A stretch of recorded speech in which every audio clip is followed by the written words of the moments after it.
elected officials just before the General Assembly, and this is just me, should knock on the doors of their constituents. Hey, what are some of the issues and concerns that you have right now you would like to see? Better nutritional meals in school. Is that a concern for you? Let's talk about it. That's what I feel. I don't disagree with you. I think further that this particular General Assembly is going to be beset with money problems. The question really comes, if we're not going to have money to do certain things that we're asking for now, then when there was money, why weren't we able to get some then? Mm-hmm. Maybe. That's a question. You think I'm going to comment? No, I'm not. You're exiting. I'm going to be. Well, and that's a good question. But you understand what I'm saying? Yeah. If we were flush with it then, why couldn't we get it then? Mm-hmm. Now that the money is scarce, we know we're going to be on the bottom line, the bottom end of it. Then when does our turn come?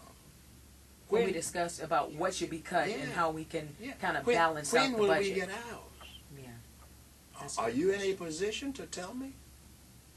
Mm-hmm. You represent me. Speak to me. I heard you. Your witness.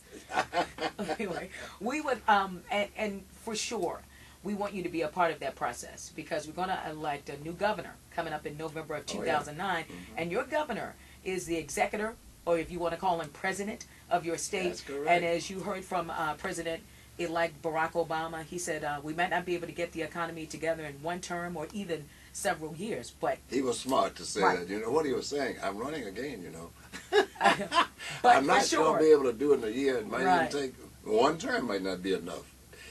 Just in that transition, what he was saying, okay, even in 4 years, I might have to need more time. But the more important thing, you're right. We've got some very able public servants in elected office and unappointed positions. But the more important message, and I think you started off this program this morning on that, is where do the people fit in? Mm-hmm. And I'm not interested in they say or them and we can't. When can we? And who speaks for us? Now, if you speak for us, do you speak for us all the time? Mm-hmm. Or is that somebody else that has your attention? And if so, who is that someone? Who do you pay obeisance to? Who must you be responsible to? If not us, then who? Think about that.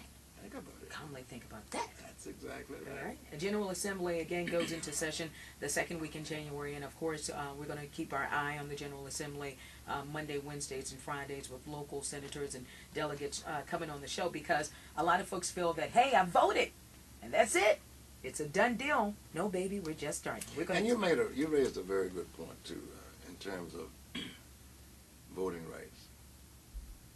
We need to quit the nonsense and playing about voting rights. Here in America, we have some states that have a very almost Byzantine methodology for giving people the right to vote after they've been convicted of a crime amounting to a felony. Some do it automatically. Some do it as we do it in Virginia, which is one of the most strict requirements for people to, after they have committed a felony. You know what used to be a felony in Virginia one time? If you stole something over $50. Wow. That was a felony. If you wrote a check for over $50, it bounced. That was a felony. Now, I know inflation has caused it to go up. So the check isn't 50 anymore. It's 100, and I think it's a little more than that now. The things that constituted felonies, what do they have to do with your right to vote? That's what I'm trying to figure out. Well, my point is, let's let those who say, in Alaska you had a man who had been convicted. Ted Stevens. And he said that he wasn't convicted of nothing. Yeah, he was convicted. And even though he was convicted, he said he should have been reelected. It's not a matter of him voting there. He was convicted and still felt that he should have been able to vote. So I think what we should do, quite frankly, is make up and let's have a very sensible philosophical discussion.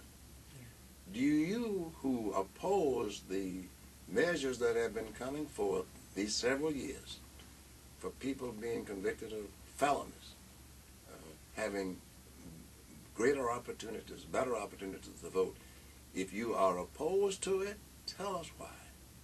If you think they should never have the right to vote, tell us why. If you think they should, tell us what the conditions are. Let's quit playing around with it. You know that sometimes people have used it to say, well, if you give certain people the right to vote, they'll favor a certain party. Yeah. I think that's still a big deal now. And why should that be the case? What party would not benefit from it? Tell us, name that party. Come out of the closet and speak. And that's my point. You know, I used to like being in the state senate because you could get on the floor and say what you had to say. And you always do that. I like did yours in the just Senate. that. You're always on the Senate floor. Richmond Mayor L. Douglas Wilder, I'm Clovia.